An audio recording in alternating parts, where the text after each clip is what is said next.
संसदमा प्रमुख प्रतिपक्षी एमाले अध्यक्ष ओलीको गर्जन, सेटिङमा बजेट निर्माण हुनु अन्तर्राष्ट्रिय लज्जाको विषय रहेको भन्दै छानबिन समिति गठन गर्न माग। तरलताको समस्या सहज हुने गरी मौद्रिक नीति ल्याउन उद्योगी व्यवसायीको माग। रेमिट्यान्स बैंकिङ च्यानलमा आउने गरी कसिलो नीति बनाउन बैंकरको सुझाव। र गठबन्धन सरकारद्वारा दोस्रो पटक मन्त्रीहरूको जिम्मेवारी हेरफेर, इन्भोइस र स्मार्ट लाइसेन्स वितरणबारे अध्ययन गर्ने भौतिक मन्त्रीको निर्णय। कृषि मन्त्रीको प्राथमिकता किसानलाई मल उपलब्ध गराउने। हामी छौं पल पल तपाईसँग,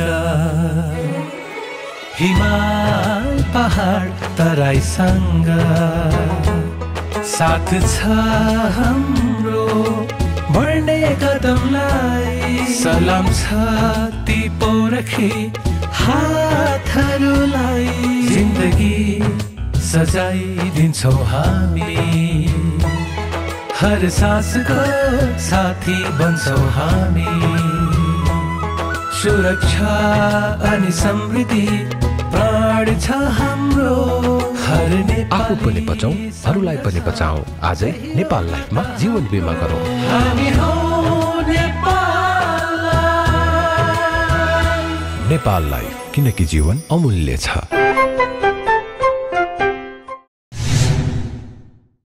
नमस्कार, कारोबार समाचारमा स्वागत छ। अब समाचार विस्तारमा। प्रमुख प्रतिपक्षी दल नेकपा एमालेका अध्यक्ष केपी शर्मा ओलीले सरकारले बजेट निर्माण गर्दा सेटिङ गरेको आरोप लगाउँदै संसदीय छानबिन समिति गठन गर्न माग गर्नुभएको छ। सोमबार बसेको प्रतिनिधि सभाको बैठकमा विशेष समय लिएर बोल्ने क्रममा एमालेका अध्यक्ष एवं संसदीय दलका नेता ओलीले बिचौलिया प्रयोग गरी बजेट निर्माण हुने अन्तर्राष्ट्रिय लज्जाको विषय भएको भन्दै तत्काल संसदीय छानबिन समिति गठन गर्न माग गर्नुभएको हो।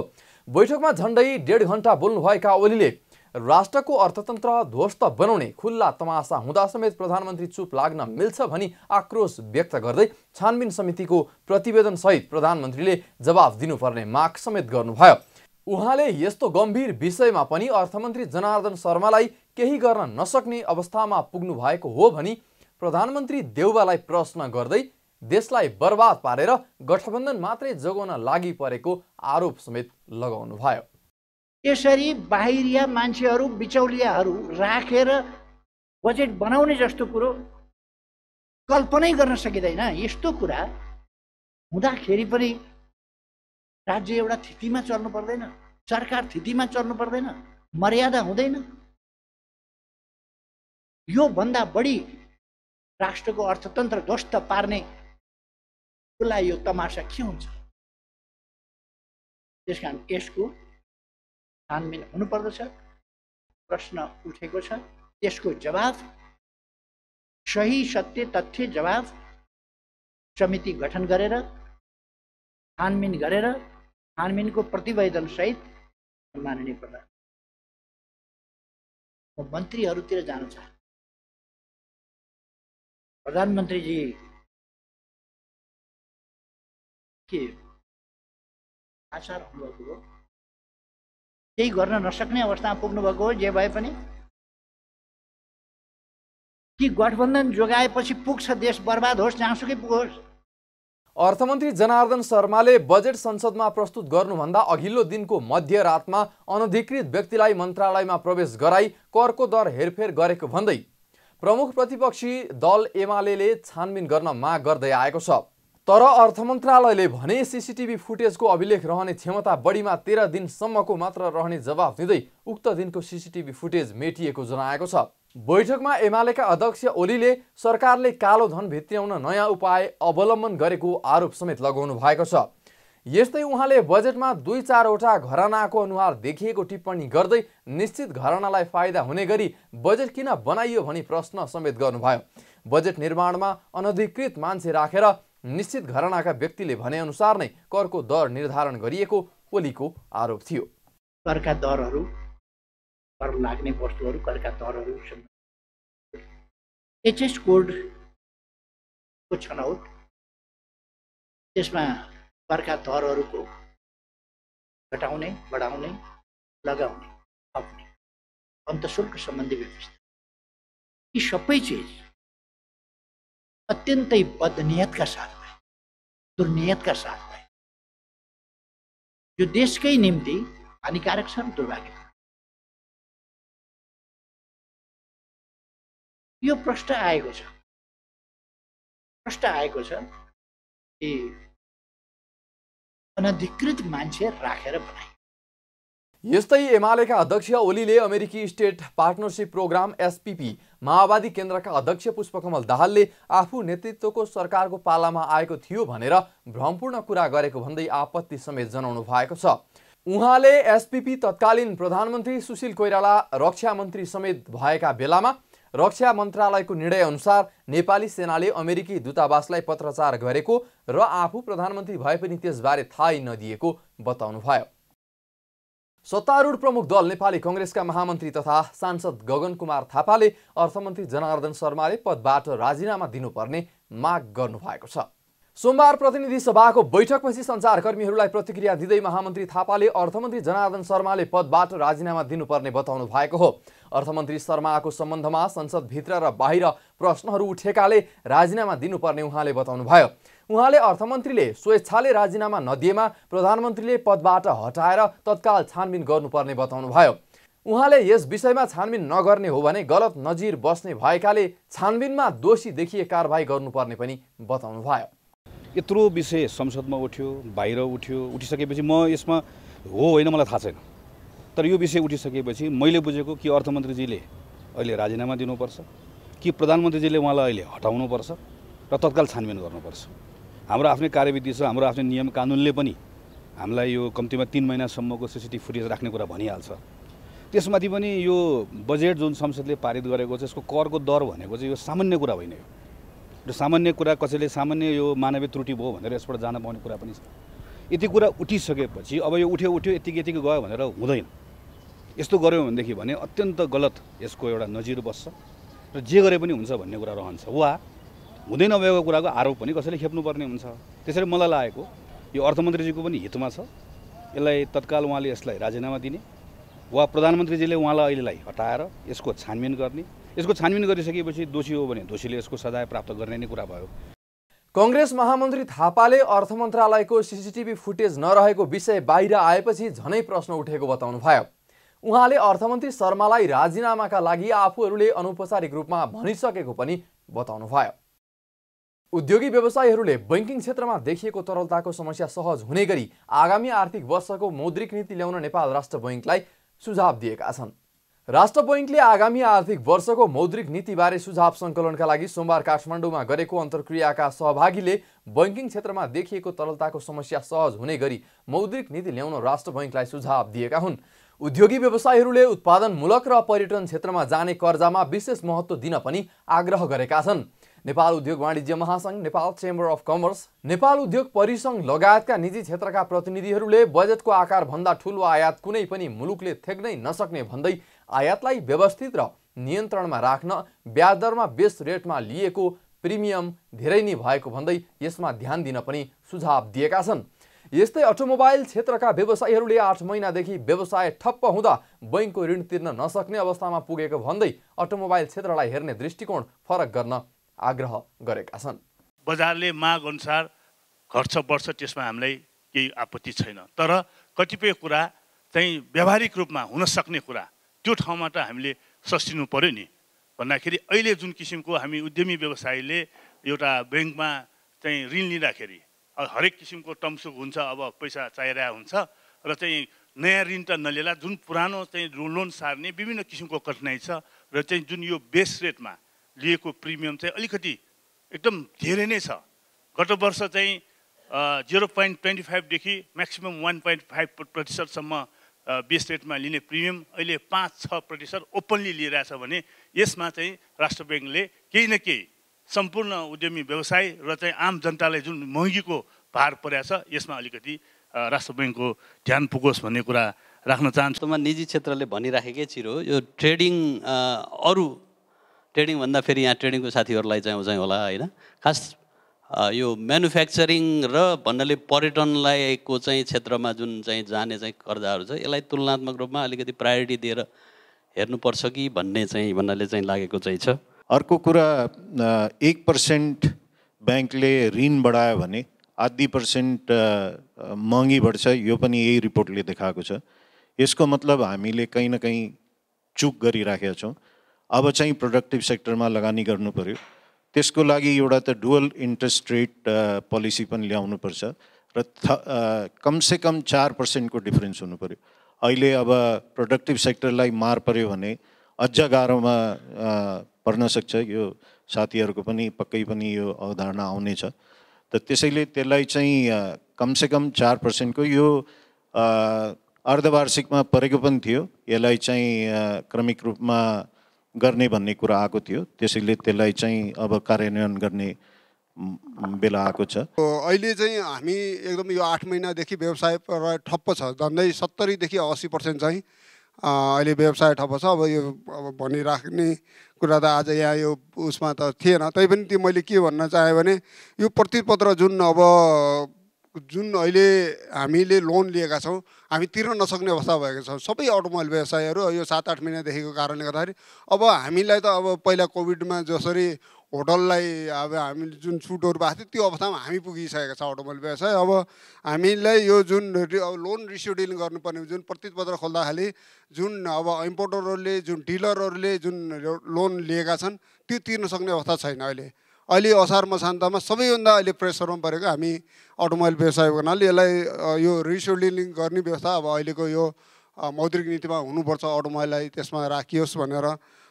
अन्तर्क्रियामा बैङ्कहरूले उत्पादनशील र प्राथमिकता प्राप्त क्षेत्रका बारेमा दुविधा नहुने व्यवस्था गर्न रेमिट्यान्स बैङ्किङ च्यानलाइज हुन नसकेकाले यसलाई अलि कसिलो बनाउन लगायतका सुझाव दिएका छन्। रेमिटेन्सको ब्याङ्किङ च्यानलाइजबाट अझ पनि हामी टाढा छौँ। यसलाई चाहिँ अझ कसिलो रूपमा हामीले काम गऱ्यो भने यो रिसोर्स म्यानेजमेन्टमा हामीले बाहिरबाट आउने बोरिङ इसिबीका कुराहरूमा पनि अझ केही सजिलो बनाउन सकिन्छ कि यसमा गरेर रिसोर्सलाई एउटा पाटोबाट हेरौँ। र अर्को चाहिँ प्रोडक्टिभ सेक्टर हो। अहिले देखे लेस प्रोडक्टिभ र प्रोडक्टिभ सेक्टरलाई हामीले अलिकति डिफ्रेन्सेस गर्न सक्यो र प्रोडक्टिभ सेक्टरलाई खास गरी सर्ट टर्म र लङ टर्म प्रोस्पेक्टबाट भ्यालु चेनसँग जोडिएको कुन हो, एक्सपोर्टसँग जोडिएको आन्तरिक खपतसँग कुन हो र इम्पोर्टलाई सब्सिडाइज गर्ने कुरा हो। यसलाई अलिकति हामीले जोखिमको भारलाई हामीले चाहिँ अलिकति यसलाई मिलाउन सक्यो भने यो सेक्टरलाई प्रमोट गरेर ब्याङ्कहरूले लगानी गर्ने जोखिम सँगसँगै बस्यो भने फेरि लगानी टाइट हुन्छ। यहाँ एउटा कुरा फन्डामेन्टल के हुनु पऱ्यो भने हामी प्रोडक्टिभ सेक्टरमा स्पेड पनि कम दिने अनि काम पनि त्यहीँ गर भन्छ। बढी प्रेसर दिएपछि त्यहाँ डिस्करेज बढी हुन्छ। त्यस कारणले यहाँ दिने कुरा पनि दिउँ, काम पनि गरौँ, दिने कुरा दिउँ। सिस्टमले कहाँ सरकारको कुनै अनुदानसँग जोड्नुपर्ने कि स्थानीय प्रदेश र केन्द्रीय कुन कुन कार्यक्रमसँग अनुदानसँग जोड्ने हो कि यस्ता कुराहरूमा अलिकति हामीले गहन रूपमा अब यो राष्ट्र ब्याङ्कको पाटोमा दिने कुरा आफ्नो होला, तर सरकारको पनि अनुदान कसरी जोड्ने हो। प्रोडक्टिभ सेक्टरमा हामीले जति स्पेड दियौँ, जति मार्जिन दियौँ त्यति लगानी बढ्छ के। अवसर नदिएर टाइट राखेर अनि के हुन्छ सिलिङ मात्रै म्याच गर्छौँ। त्यस कारणले अलिकति हामी त्यो कुरालाई अलिक ओपन अप हुनुपर्छ कि। अन्तर्क्रिया मार्फत नेपाल राष्ट्र बैङ्कले अर्थतन्त्रको दबावलाई निकास दिने गरी आगामी आर्थिक वर्षको मौद्रिक नीति आउने जनाएको छ। राष्ट्र बैङ्कका गभर्नर महाप्रसाद अधिकारीले पछिल्लो समय अर्थतन्त्रका प्राय सबै सूचकमा दबाव रहेको भन्दै अहिले अर्थतन्त्रमा परेको प्रभावलाई सम्बोधन गर्न विश्वका अर्थशास्त्रीहरूले ल्याएका सिद्धान्तहरू नै यो वर्ष प्रयोग हुने अवस्था आएको बताउनुभयो। उहाँले राष्ट्र बैङ्कले मौद्रिक नीति असार अन्तिममा ल्याउने तयारी गरे पनि सम्भव नहुँदा साउनको पहिलो साता मौद्रिक नीति ल्याउने बताउनुभयो। मलाई त कता कता लाग्छ हामी यस्तो बेला यस्तो जेनेरेसनमा परिएछ कि यो सारा संसारभरिका इकोनोमिस्टले निकालेका थ्योरीहरूको प्रयोग चाहिँ यति बेलै गर्न पाइने जस्तो भइरहेछ। व्यावहारिक हिसाबले त्यो अवसरको प्रेसर पनि यहाँलाई थाहा छ, इन्फ्लेसनरी प्रेसर पनि यहाँले भोगिराख्नु भएको छ, नम्बरहरूबाट पनि देखिरहनु भएको छ। डे टु डे लाइफमा अब बिजनेसमा रहनु भएका साथीहरूले आफ्नै खालको दबाब, आफ्नै खालको सहजता कहिले फिल गर्नुभयो, कहिले दबाब फिल गरिराख्नु भएको छ। अब हामी मोनिटरी पोलिसीको तयारीमा छौँ। सकेसम्म महिनाको अन्त्यमै ल्याउँछौँ, नसके पहिलो हप्तासम्म ल्याउने कार्यक्रम हाम्रो रहन्छ जहिलेसुकै पनि। यस्तै गभर्नर अधिकारीले मुलुकको अर्थतन्त्र आयातमुखी अर्थतन्त्र रहेकाले त्यसको असरले अर्थतन्त्रको बाह्य क्षेत्रमा निकै ठुलो दबाव बढेको जिकिर गर्दै अर्थतन्त्र आयातमुखी हुँदा यो वर्ष देशबाट करिब 3 खर्ब रुपैयाँ आउटफ्लो भएको बताउनुभयो। पैसा बाहिर पठाउँदा बैंकहरूले राष्ट्र बैंकसँग डलर किन्नु पर्ने र त्यसका लागि ठुलो रकम राष्ट्र बैंकमा आउने गरेकाले पनि बैंकिङ प्रणालीमा तरलताको समस्या भएको उहाँले स्पष्ट पार्नुभयो। उहाँले मौद्रिक नीतिहरू सर्प पनि मरोस् लट्ठी पनि नभाँचियोस् भन्ने गरी ल्याउनु पर्ने अवस्था रहेको पनि बताउनुभयो। ठमेल पर्यटन विकास परिषदको अध्यक्षमा भविश्वर शर्माले उम्मेदवारी दिनुभएको छ।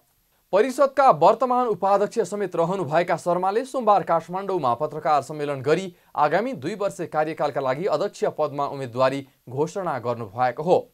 पत्रकार सम्मेलनमा अध्यक्ष पदका उम्मेद्वार शर्माले ठमेललाई आन्तरिक र बाह्य पर्यटकको विशेष पर्यटकीय क्षेत्र बनाउनका लागि आफूले अध्यक्ष पदमा उम्मेदवारी दिएको बताउनुभयो।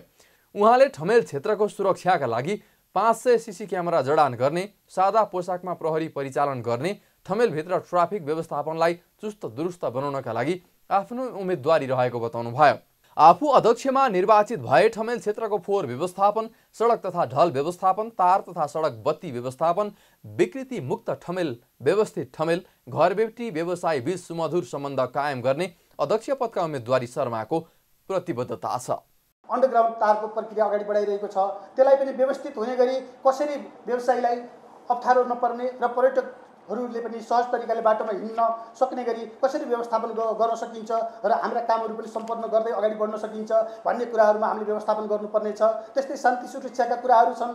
अहिले ठमेलमा पारिवारिक फ्यामिलीसँगै हिँड्दाखेरि हजुरको रातिको समयमा अनगिन्ती कुराहरू सुनिन्छ र सुरक्षाको हिसाबले पनि असुरक्षित छु कि भन्ने महसुस भइरहेको छ र यी चिजहरूलाई पनि हामीले व्यवस्थापन गरेर जानुपर्ने छ। ट्राफिकको हिसाबले हेऱ्यो भने अहिले सहज तरिकाले हामी हिँड्न सक्ने अवस्था छैन र त्यसलाई पनि हामीले व्यवस्थापन गर्नुपर्ने छ। अध्यक्ष शर्माको समूहबाट उपाध्यक्षमा सहदेव धमला र महासचिवमा बद्री तिमल सिन्हाले उम्मेदवारी घोषणा गर्नुभएको छ। बाँकी पदमा पनि चाँडै नै उम्मेदवारी घोषणा गर्ने अध्यक्षका उम्मेद्वार शर्माले जानकारी दिनुभयो। अध्यक्षका उम्मेद्वार शर्मा ठमेल पर्यटन विकास परिषदको सदस्य, महासचिव र उपाध्यक्ष भइसक्नु भएको छ। अबदेखि योगदानमा आधारित सामाजिक सुरक्षा कोषमा आबद्ध भएका श्रमिकले 26 वटा अस्पतालमा परिचय पत्र कार्ड देखाएर निशुल्क उपचार सेवा लिन पाउने भएका छन्। सोमबार सामाजिक सुरक्षा कोषले स्वचालित विद्युतीय प्रणालीमा आधारित स्वास्थ्य सेवा प्रवाह कार्यक्रम शुभारम्भ गरेको हो। कार्यक्रम शुभारम्भ श्रम रोजगार तथा सामाजिक सुरक्षा मन्त्री शेरबहादुर कुँवरले शुभारम्भ गर्नुभयो। स्वचालित विद्युतीय प्रणालीमा आधारित स्वास्थ्य सेवा प्रवाह कार्यक्रम शुभारम्भ भएसँगै कोषमा आबद्ध भएको श्रमिकले सातै प्रदेशमा रहेका 26 अस्पतालमा कोषको परिचय पत्र देखाएर निशुल्क रूपमा उपचार सेवा लिन पाउनेछन्। कार्यक्रमको शुभारम्भ गर्दै श्रम रोजगार तथा सामाजिक सुरक्षा मन्त्री कुँवरले कोषलाई थप व्यवस्थित बनाउने प्रतिबद्धता जनाउँदै सेवाको थप विस्तार गर्दै लाने बताउनुभयो। उहाँले कोषको यस सेवाले श्रमिकलाई सहज हुने दावी गर्दै काठमाडौँ उपत्यका मात्रै नभएर देशका दूरदराजमा रहेका श्रमिकलाई समेत उक्त सेवा पुर्याउने बताउनुभयो। मन्त्री कुँवरले सबै श्रमिक वर्गलाई सामाजिक सुरक्षा कोषमा आबद्ध गराउँदै लगिने पनि बताउनुभयो। अहिले जुन अनलाइन सिस्टमबाट पेमेन्टको र व्यवस्थापनको जुन हामीले सुरुवात गरेका छौँ, प्रारम्भ गरेका छौँ, यसबाट उहाँहरूलाई ठुलो राहत मिल्नेछ। हामीले हेऱ्यौँ झन्डै 26 हस्पिटललाई सूचीकृत गरिएका हस्पिटलमध्ये 26 हस्पिटलमा जुन सेवा प्रदान गरिएको छ त्यसमध्ये पनि 18 वटाले कम्प्लेन नै गरिसक्यो भन्ने अघि सूचना पनि आइसकेको छ।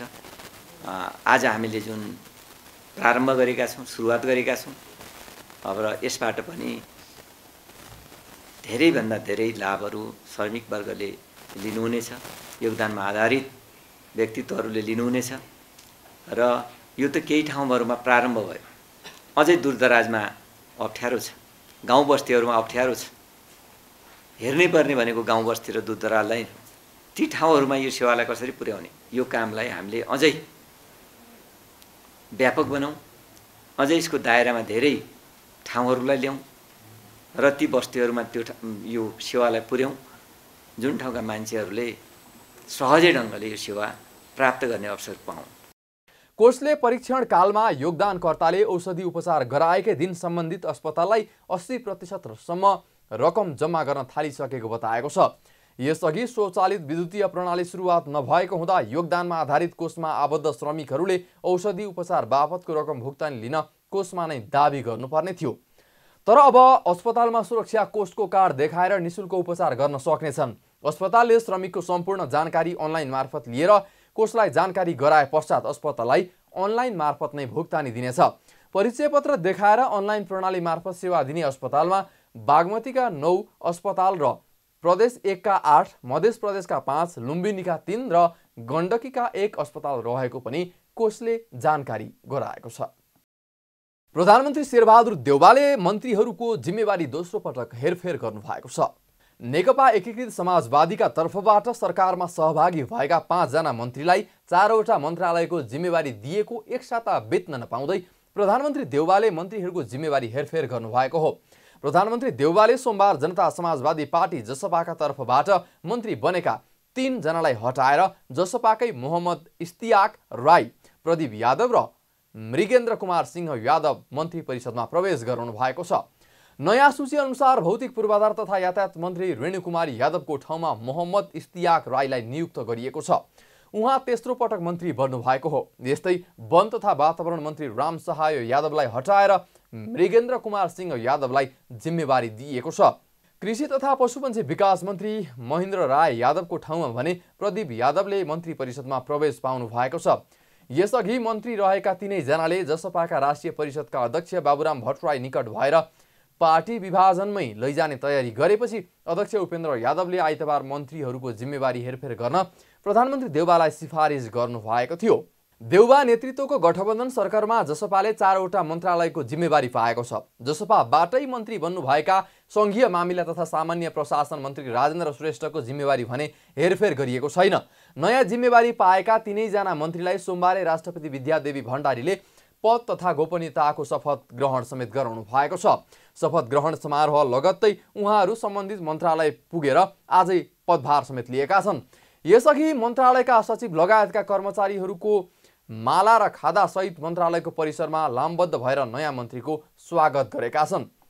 पदभारका लागि मन्त्रालय पुग्नुभएका भौतिक पूर्वाधार तथा यातायात मन्त्री इस्तियाक राईले इम्बोस्ड नम्बर प्लेट र स्मार्ट लाइसेन्स वितरणको औचित्य र त्यसको सुधारका लागि अध्ययन गर्न समिति बनाउने निर्णय भएको जानकारी गराउनुभयो। उहाँले सडक र रेल मार्ग एवं यातायातका रुग्ण आयोजनाहरूको पनि अध्ययन गरेर कारबाही थालिने बताउनुभयो।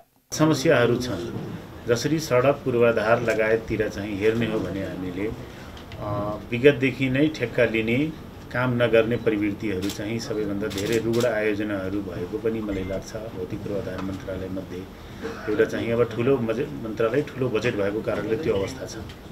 अन्य ठेक्काहरू पनि हुने र कामहरू नहुने र यो बर्खे योजनाहरू चाहिँ डिजिट नै बढाउनका लागि जुन अवस्थाहरू विगतदेखि देख्दै आएको छ, यो समस्याहरू छ। त्यस्तै अब यातायाततिर हेर्ने हो भने लाइसेन्सको मैले कुरा भनिसकेँ। अहिले हामीले ई ड्राइभिङ लाइसेन्सको कुरा गर्ने हो भने त्यो के का लागि ल्याइयो भने त्यसलाई चाहिँ रिडिङ गर्ने मेकानिजम तयार नहुने र ई ड्राइभिङ लागू गर्ने त्यो पनि 6-6 महिना कुर्नुपर्ने, 1-1 वर्ष कुर्नुपर्ने अवस्था छ। इन्पोस्टको पनि चाहिँ एउटा हामीले भोगिरहेकै छौँ। विभिन्न कामहरू विरोधाभासहरू छँदैछ, त्यसको पनि मेकानिजम छैन अहिले रिड गर्ने या इन्पोस्ट के का लागि किन ल्याइयो भने त्यो चाहिँ मेकानिजम तयार नगरिकन लागू गर्न प्रयास गरियो, त्यो पनि विवाद आइरहेछ। यो सम्बन्धमा मैले चाहिँ 2टा समिति सहसचिवको नेतृत्वमा आज पहिल्यै पदबहाली पनि मेरो 2टा सहसचिवजीको नेतृत्वमा समिति निर्माण गरेर इम्पोस्ट प्लेट र चाहिँ ई ड्राइभिङ लाइसेन्स सेक्टरको चाहिँ यो समस्याहरूलाई कसरी निरूपण गर्न सकिन्छ, यो आवश्यक छ भने यसको मेकानिजम पहिला तयार गर्ने, त्यसपछि लागू गर्ने कि अहिले तत्कालका लागि के गर्ने भन्ने समस्या 6-6 महिना झुलिनुपर्ने अवस्था छ। त्यसलाई समाधान गर्नका निम्ति उहाँहरूबाटै मैले चाहिँ एउटा टिम बनाऊ, टिमका तहत मलाई 15 दिनभित्रै सुझाव दिउँ, त्यसलाई म कार्यान्वयन गरेर समस्या समाधान गर्नेतिर लैजान्छु भन्ने एउटा निर्देशन मेरो पहिलो। यता नवनियुक्त कृषि तथा पशुपन्छी विकास मन्त्री मृगेन्द्र कुमार सिंह यादवले किसानलाई मल दिनु आफ्नो पहिलो प्राथमिकता भएको बताउनु भएको छ। मन्त्रालयमा पुगेर पदभार ग्रहण गरेसँगै सञ्चारकर्मीहरूलाई संक्षिप्त प्रतिक्रिया दिँदै मन्त्री यादवले किसानलाई मल दिनु आफ्नो पहिलो प्राथमिकता भएको बताउनु भयो। प्राथमिकता त सबभन्दा पहिले अहिले चाहिँ जुन मल खादको चाहिँ अभाव छ, कृषकहरूले पाइरहेका छैनन्। त्यसैको लागि सबभन्दा प्राथमिकता चाहिँ मल खाद कसरी किसानसँग पुर्याउने जो सबभन्दा प्राथमिकता त्यही कुरा रहन्छ। सरकारका नयाँ मन्त्रीहरूले आज नै राष्ट्रपति विद्यादेवी भण्डारीसँग पद तथा गोपनीयताको शपथ लिनुभएको थियो। साताको दोस्रो दिन शेयर बजारमा गिरावट आउँदा कारोबार रकममा भने उछाल आएको छ। सोमबार शेयर बजार मापन गर्ने नेप्से परिसूचक 9.75 अङ्कले घट्दा 4 अर्ब 34 करोड 92 लाख रुपैयाँको शेयर कारोबार भएको छ। आज भएको कारोबार रकम अघिल्लो दिनको तुलनामा 1 अर्ब 68 करोड 88 लाख रुपैयाँले बढी हो। अघिल्लो दिन 62 लाख 27 हजार किता शेयर 2 अर्ब 48 करोड 4 लाख रुपैयाँ बराबरको शेयर कारोबार भएको थियो। आज 234 कम्पनीको 1 करोड 9 लाख 81 हजार किता शेयर 75,790 पटक कारोबार भएको छ। यस दिन व्यापार, निर्जीवन बीमा र म्युचुअल फन्ड बाहेकका समूहले समग्र परिसूचक 2076.65 अङ्कमा झारेको छ। व्यापार समूहको परिसूचक भने सबैभन्दा धेरै 6.82% बढेको छ। घट्दो बजारमा पनि CBIC नेपाल लघुवित्तको मूल्यमा पोजिटिभ सर्किट लेभलमा कारोबार भएको छ। Nyadi group power, Samling power, साल ट्रेडिङ, विशाल बजार कम्पनी सहितका कम्पनीको मूल्य पनि बढेको छ। Global IME, debenture, union hydro power, green life hydro सहितका कम्पनीको शेयर मूल्य धेरै घटेको छ। सोमबार शिवम सिमेन्टको सबैभन्दा धेरै कारोबार भएको छ। कम्पनीको 17 करोड 58 लाख रुपैयाँ बराबरको शेयर कारोबार भएको छ। राज्य व्यवस्था तथा सुशासन समितिका सभापति मुकुन्द न्यौपाने र नेकपा एमालेकी सांसद गंगा चौधरी बीच भनाभन भएको छ। सोमबार बसेको बैठकमा सांसद चौधरी र वरिष्ठताका आधारमा सभापतित्वको भूमिका निभाउनु भएका सांसद मुकुन्द न्यौपाने बीच समितिमै भनाभन भएको हो। बैठकमा सभापति न्यौपानेले प्रतिनिधि सभाको बैठक रहेकाले समय घटाएर बोल्न भनेपछि सांसद चौधरीले समय नभए पनि किन बोलाउनु भएको भनी प्रश्न गर्नुभयो। संसद छ भने भोलि बोलाउनुस् न त बैठक। तपाईँ बोलाउनु किन बोलाउनु भयो त? हामीलाई संशोधनमा आउनुहोस् भन्नु पर्थ्यो नि त। हामीले आफ्नो कुरा राख्न दिनुहुन्न। कुरा तपाईँ आज भ्याउनु भने अर्को दिन बोलाउनुहोस् न बैठक। कुरा गर्दा गर्दै गऱ्यो भने डिस्टर्ब हुन्छ के? म यति राखेन। 1 घण्टा बोलिरहन पाए डिस्टर्ब नहुने। तपाईले आफूलाई सुधार्नुहोस् क्या, यहाँको समस्या होइन। यसअघि बैठकमा सांसद गंगा चौधरीले इन्सपेक्टरसम्मको सरुवा बढुवा गर्ने अधिकार प्रदेशलाई दिनुपर्ने माग गर्नु भएको छ। बैठकमा नेपाल प्रहरी र प्रदेश प्रहरी कार्य सञ्चालन, सुपरिवेक्षण र समन्वय ऐन 2076 लाई संशोधन गर्न बनेको विधेयकमाथि छलफल भएको थियो। छलफलमा उहाँले अहिलेसम्म प्रदेशलाई सिपाहीलाई समेत सरुवा गर्ने अधिकार नरहेको भन्दै यो कुरा संघीय संरचनाको विरुद्धमा भएको बताउनुभयो। सांसद चौधरीले 10 वर्षे जनयुद्धताका विभिन्न त्रास देखाएर जागिर छोड्न बाध्य बनाएकालाई उमेर हद ननाघिसकेका व्यक्ति हेरेर प्रदेश प्रहरी र केन्द्रीय प्रहरीमा भर्ना गर्नुपर्ने माग समेत गर्नुभयो। खास गरिकन 10 वर्षे जुन हामी जनयुद्ध सशस्त्र आन्दोलनको विषयमा जुन हामी चाहे 10 वर्ष हामीले थप गर्नुपर्ने यो विषय मैले राखेको छु। त्यसमा के छ भने 2063 सालको शान्ति सम्झौता पूर्व देशमा भएको 10 वर्ष सशस्त्र युद्धकालमा राज्यतर्फबाट कर्तव्य पालना गर्ने क्रममा तत्कालीन अवस्थामा कर, काप, दर, धम्की र विभिन्न परिबन्धमा पारिएर जागिर छोड्न बाध्य भई जागिर छोडेका नेपाली सेना, नेपाल प्रहरी र सशस्त्र प्रहरीलाई मापदण्डभित्र पर्नेलाई एक तहसम्म बढुवा गरी पुनः जागिरमा प्रवेश गर्न उमेर हद ननाघिसकेकालाई पुनर्स्थापना सुविधा तथा सन्तानलाई नेपाली सेना, नेपाल प्रहरी र सशस्त्र प्रहरीमा जागिरका लागि अग्रिम सुविधा सहितको व्यवस्था गरिनेछ भनेर मैले चाहिँ यो थप गर्नुपर्ने कुरा। बैठकमा नेकपा एमालेका सांसद झप्पट बहादुर रावलले नेपाल प्रहरीलाई नै अध्यागमनको अधिकार दिनुपर्ने माग गर्नुभयो। उहाँले अध्यागमनको कुरा राज्यको राष्ट्रिय सुरक्षासँग जोडिएको विषय भएकाले यसको जिम्मेवारी नेपाल प्रहरीलाई नै दिनुपर्ने बताउनुभयो।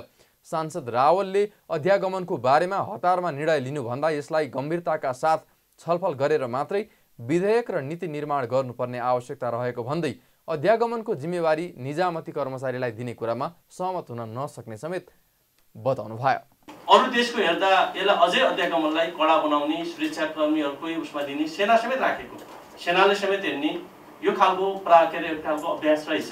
तर हामीले अनि यो बिचमा किन झिक्यो, कसको पालामा झिक्यो भन्ने कुरा म त्यहाँ जान्नु, मैले त्यो पनि हेरेँ, त्यसको हिस्ट्री हेरेँ। अब यो कहाँबाट ऐप्रेरित भयो म त्यता जान्न। हामी के गरौँ भन्दा यसलाई अध्यागमनलाई नेपाल प्रहरीको अथवा सुरक्षाकर्मीको अनि त्यसपछि उसमा राख्ने गरी जाउँ, यसलाई झिक्ने भन्दा पनि यसलाई व्यवस्थित गरेर जाउँ भन्ने कुरा राख्न चाहन्छु। बैठकमा एमालेका सांसद नवराज सिलवालले पनि प्रविधिको प्रयोग गरेर अपराध गर्ने क्रियाकलापको अनुसन्धान गर्न अध्यागमनका कर्मचारी योग्य नरहेको बताउनुभयो। उहाँले राष्ट्रको सुरक्षामाथि खेलवाड गर्ने ढङ्गले एउटा निकायले गरिरहेको कामलाई हटाएर अरूलाई दिने कुरामा मिनी सांसदले सहमति जनाउनु नहुने भन्दै अध्यागमनको अधिकार नेपाल प्रहरी बाहेक अरूलाई दिन नहुने बताउनुभयो। अध्यागमनमा चाहिँ बदमासी अब अहिले कस्तो छ भने राष्ट्रिय अन्तर्राष्ट्रिय रूपमा जति पनि समस्याहरू छन्, अब साइबर क्राइमको कुरा छ, तपाईँको चाहिँ विभिन्न खालका चाहिँ इन्टरनेसनल चाहिँ क्राइमहरू भयो, अर्गनाइज क्राइमहरू भयो, क्रस बोर्डर क्राइमहरू भयो, यो सबैमा अन्तर्राष्ट्रिय गिरोह अन्तर्राष्ट्रिय अपराधीहरू चाहिँ जुन ढङ्गले अहिले चाहिँ प्रविधिको प्रयोग गरेर भित्र घुसपेट गर्ने र चाहिँ अपराध गर्ने खालको क्रियाकलाप छ, त्यसमा चाहिँ अनुसन्धान गर्नुको लागि तपाईँको त्यो अध्यागमनको साथीहरू त्यसमा योग्य हुनुहुन्न। त्यसले गर्दा यो चाहिँ राष्ट्रको सुरक्षामाथि चाहिँ खेलवाड गर्ने ढङ्गले एउटा निकायले गरिरहेको कामलाई हटाएर त्यसरी गर्ने सवालमा चाहिँ यो मलाई लाग्छ मिनी सांसदले त्यसमा सहमति गर्न सक्ने कुरो हुँदैन। यसलाई चाहिँ तपाईँहरू यो संशोधनको सम्बन्धमा चाहिँ पुनर्विचार गर्नुहोस् भनेर मेरो अनुरोध छ। बैठकमा नेपाल मजदुर किसान पार्टीका सांसद प्रेम सुवालले भने ललिता निवासको जग्गा प्रकरणमा सरकारले नै चासो नदिएको गुनासो गर्नुभएको थियो। सांसद सुवालले पशुपति क्षेत्रको तलेजु मन्दिरमा कोशीमा शौचालय बनाएको भन्दै त्यसलाई कुन सुरक्षा निकायबाट हेर्ने हो भनी प्रश्न समेत गर्नुभएको थियो। कारोबार समाचारमा अब सुनचाँदी र विदेशी विनिमय दर सम्बन्धी जानकारी।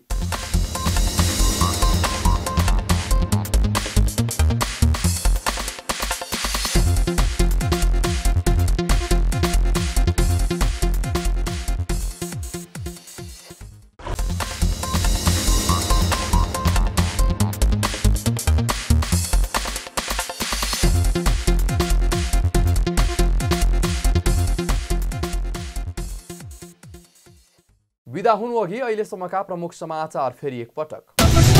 संसदमा प्रमुख प्रतिपक्षी एमाले अध्यक्ष ओलीको गर्दन सेटिङमा बजेट निर्माण हुनु अन्तर्राष्ट्रिय लज्जाको विषय रहेको भन्दै छानबिन समिति गठन गर्न माग। तरलताको समस्या सहज हुने गरी मौद्रिक नीति ल्याउन उद्योगी व्यवसायीको माग। रेमिट्यान्स बैंकिङ च्यानलमा आउने गरी कसिलो नीति बनाउन बैंकरको सुझाव। र गठबन्धन सरकारद्वारा दोस्रो पटक मन्त्रीहरूको जिम्मेवारी हेरफेर, इन्भोइस र स्मार्ट लाइसेन्स वितरणबारे अध्ययन गर्ने भौतिक मन्त्रीको निर्णय। कृषि मन्त्रीको प्राथमिकता किसानलाई फल उपलब्ध गराउने।